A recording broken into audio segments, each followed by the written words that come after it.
Hello दोस्तों, आज हम आपको भारतीय सिनेमा के सुनहरे दौर और काया पलटते जबलपुर की गवाह एम्पायर टॉकीज़ की कहानी सुनाएंगे, जिसके साथ एक सुनहरा अतीत जुड़ा था तो कई कड़वी यादें भी थीं।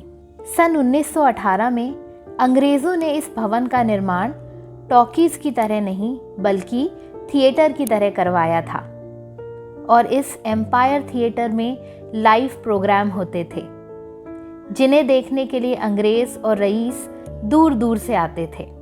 बाद में यहाँ फिल्मों का प्रदर्शन शुरू हो गया। शुरुआती बोलती फिल्मों में से एक म्यूज़िकल कॉमेडी फिल्म रियो रीता का प्रदर्शन भी इसी एम्पायर थिएटर में हुआ, जो 1929 में रिलीज़ हुई थी। प्रेमनाथ बचपन में यहाँ अंग्रेज़ी फिल्में देखने आया करते थे और एक बार टिकट चेकर ने प्रेमनाथ को बिना टिकट पकड़ लिया और डांट कर यहाँ से बाहर निकाल दिया था। कहते हैं कि तभी प्रेमनाथ ने सोच लिया था कि एक दिन वो इस थिएटर को खरीद के रहेंगे, और हुआ भी ऐसा ही। सन 1952 में प्रेमनाथ ने ये थिएटर अंग्रेज़ महिला बेलामी से खरीद लिया, जो उस वक्त वहां बैले स्कूल चलाया करती थी। प्रेमनाथ ने एम्पायर थिएटर को खरीदने के बाद यहां फिर से फिल्मों का प्रदर्शन शुरू किया और 1952 में एम्पायर टॉकीज़ का उद्घाटन बॉलीवुड के कपूर खानदान के पितामह पृथ्वीराज कपूर ने किया था।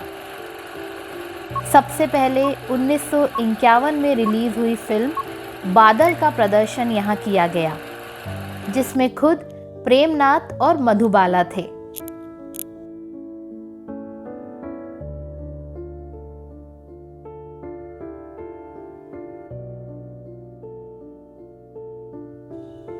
अस्सी के दशक की ये मूवी टिकट भी हमें मिली, जो उस समय सिर्फ 6 रुपए की हुआ करती थी।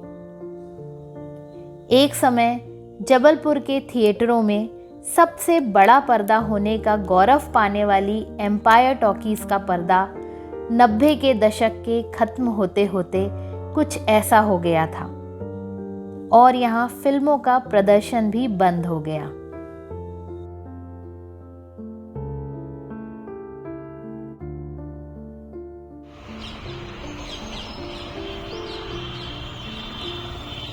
एम्पायर टॉकीज़ से लगा हुआ प्रेमनाथ का बंगला हुआ करता था, जो अब काफ़ी जर्जर हालत में है।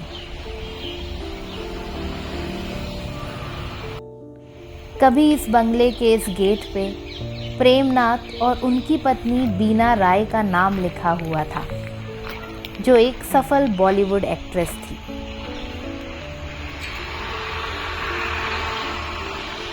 इसी घर में प्रेमनाथ की बहन और राज कपूर की पत्नी कृष्णा रणधीर और ऋषि कपूर के साथ छुट्टियां बिताने आया करती थी और इसी पोर्च में प्रेमनाथ की फेवरेट रेड कलर की शेवरले कार खड़ी रहती थी।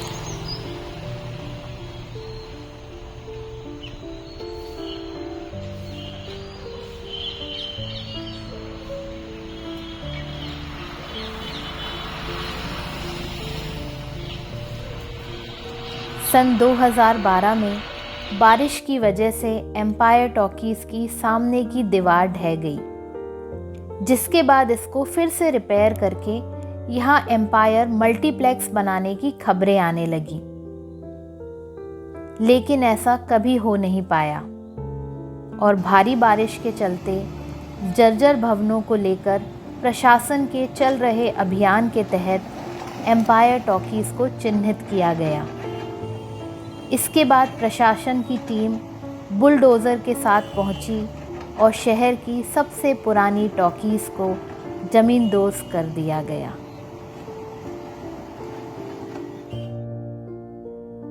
जबलपुर शहर और इसके निवासी एम्पायर थिएटर की रौनक और इसके सुनहरे दौर को आज भी याद करते हैं। हालांकि अब ये थिएटर केवल इतिहास का एक हिस्सा रह गया है, लेकिन इसका सांस्कृतिक महत्व और इससे जुड़ी यादें हमेशा जीवित रहेंगी। गुजरा हुआ ज़माना